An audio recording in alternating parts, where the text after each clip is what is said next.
গরমকালে আমাদের স্কিনের সবচেয়ে বড় সমস্যা কি জানো তো? বাইরে বেরোলেই রোদ, ঘাম, ধুলো, পলিউশন সব মিলিয়ে স্কিন কেমন যেন একটা টায়ার্ড লাগে। তো অনেক সময় অতিরিক্ত তেলের জন্য মুখে চিটচিটে ভাব, তো আবার কখনো কারো স্কিন ড্রাই হয়ে যায়। তো এই সব সমস্যার সমাধান আছে আমাদের ঘরেই। তো আজ আমি শেয়ার করব এমন একটি খুব সহজ হোমমেড দইয়ের ফেস প্যাক, যেটা কালে স্কিনকে ব্রাইট করতে, নরম এবং ফ্রেশ অনুভব করাতে সাহায্য করবে। অনেকের মনেই প্রশ্ন থাকে যে এটা কি ডার্ক স্পট বা পিগমেন্টেশনও কমাবে? এই প্যাক ত্বক ব্রাইট রাখতে বা পরিষ্কার রাখতে এবং যে ডেড স্কিন সেলগুলো, তো মৃত কোষ দূর করতে সাহায্য করবে, যার ফলে ত্বক কিছুটা ব্রাইট দেখাবে। এবং তবে পুরনো ডার্ক স্পট বা পিগমেন্টেশন পুরোপুরি দূর করার জন্য শুধু এই প্যাকই যথেষ্ট নয়। সেক্ষেত্রে নিয়মিত সানস্ক্রিন ব্যবহার করতে হবে। যখনই তোমরা বাড়ির বাইরে বেরোবে তখনই সানস্ক্রিন ইউজ করো, কারণ একটা খুব গুরুত্বপূর্ণ বিষয় হলো আপনি যত ভালোই ফেস প্যাক ব্যবহার করুন না কেন, যদি স্কিনকে সূর্যের ক্ষতিকর যে ইউভি রে থেকে যদি সুরক্ষা না দেন, তাহলে কিন্তু কাঙ্ক্ষিত ফল পাওয়া কঠিন হতে পারে। কারণ ইউভি রে ত্বকে ট্যান, সানবার্ন বা আনইভেন স্কিন তৈরি করে। কিছু মানুষের ক্ষেত্রে আবার পিগমেন্টেশনেরও সমস্যা বাড়ায়। তো তার জন্য নিয়মিত সানস্ক্রিন তোমরা ইউজ করো যখনই বাড়ির বাইরে বেরোবে।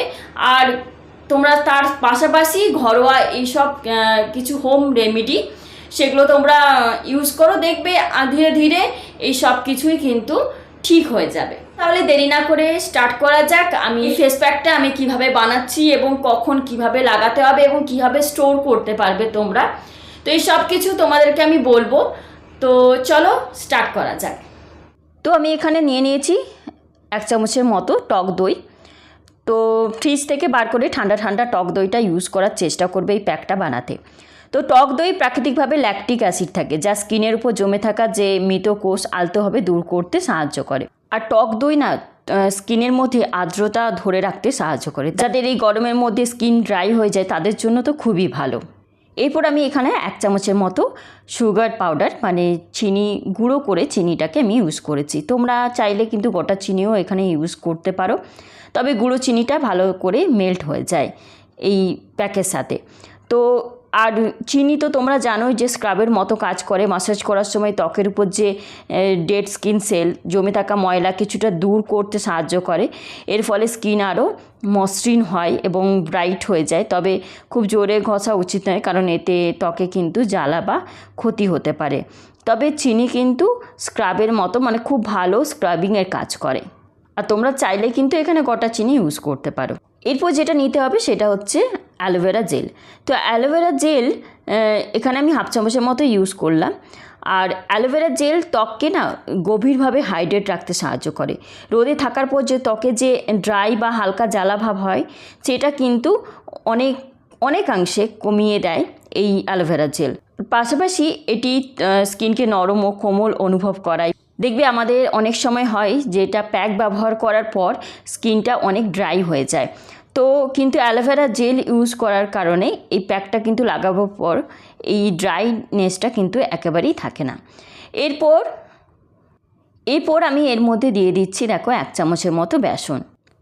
এটা কোনোভাবেই মিক্স করা যাবে না। টক দইয়ের সাথে বেসন কিন্তু দারুণ কাজ করে স্কিনের মধ্যে। আর বেসন তো আমরা জানি যে এটা ক্লিনজার হিসাবে ব্যবহার হয়ে আসছে অনেক দিন ধরে। এটি যে স্কিনের অতিরিক্ত তেল, ময়লা, ঘাম পরিষ্কার রাখতে সাহায্য করে। এই গরমে নিয়মিত ব্যবহার করলে স্কিন পরিষ্কার ও ফ্রেশ লাগে এবং ত্বকের টেক্সচারটা কিছুটা মসৃণ হয়ে যায় এই বেসন ইউজ করার ফলে। অতিরিক্ত তেলে ভাব কমায়। তো দেখো এই সব উপকরণগুলো দিয়ে কিন্তু আমি এটাকে ভালো করে মিক্স করে নিলাম। এরপর এটাকে কীভাবে ফেসে অ্যাপ্লাই করব চলো দেখে নিই। এরপর ফার্স্টে যেটা করব সেটা হচ্ছে দেখো এখানে আমি একটু কাঁচা দুধ নিয়ে নিয়েছিলাম। তো কাঁচা দুধ কিন্তু ভালো ক্লিনজিংয়ের কাজ করে। তো একটু কটন দিয়ে আমি কিন্তু কাঁচা দুধটা দিয়ে ভালো করে এখানে ফেসে অ্যাপ্লাই করছি। তারপরে একটু ড্রাই করে নেব। আর যদি তোমাদের কাছে কাঁচা দুধ না থাকে তাহলে তোমরা একটু ফেস ওয়াশ দিয়ে মুখটা ক্লিন করে নেবে। তারপর দেখো একটু ড্রাই হয়ে গেছে। এরপরে আমি এই ফেস প্যাকটা অ্যাপ্লাই করছি ফেসের মধ্যে। পুরো মুখে কিন্তু আমি খুব বেশি পাতলাও নয় আবার খুব বেশি মোটাও নয়, এইভাবে লেয়ার করে আমি কিন্তু মুখ আর গলায় সমানভাবে এই প্যাকটি লাগিয়ে নেব। তবে চোখের চারপাশ ও ঠোঁটটা এড়িয়ে চলবে। এরপর চলো বলি যে এই ফেস প্যাকটা কখন লাগাবে। দেখো সন্ধেবেলায় বা রাতে লাগানো সবচেয়ে ভালো, কারণ সারাদিন বাইরে থাকার পর মুখে ধুলো ময়লা তেল জমে যায়। মুখ ভালো করে পরিষ্কার করে তারপর এই প্যাক লাগালে স্কিনে ভালোভাবে উপকার পেতে পারো।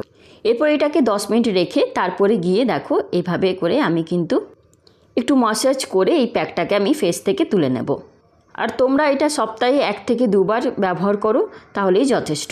তো এখন প্রশ্ন হলো যে এটা তোমরা কীভাবে স্টোর করে রাখবে। সবচেয়ে ভালো হয় যদি প্রতিবার নতুন করে এই প্যাকটা বানিয়ে ব্যবহার করো।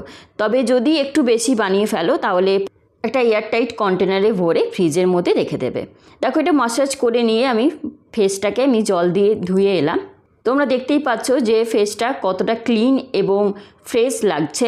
তো এইভাবে করে তোমরাও কিন্তু ইউজ করো, তোমরাও ভালো রেজাল্ট পাবে আশা করছি। তবে একটা কথা মনে রাখবে, যাদের ত্বক খুব সেনসিটিভ বা ব্রণ আছে তারা আগে অবশ্যই প্যাচ টেস্ট করবে। তো আজ এখানেই, চলো টাটা বাই।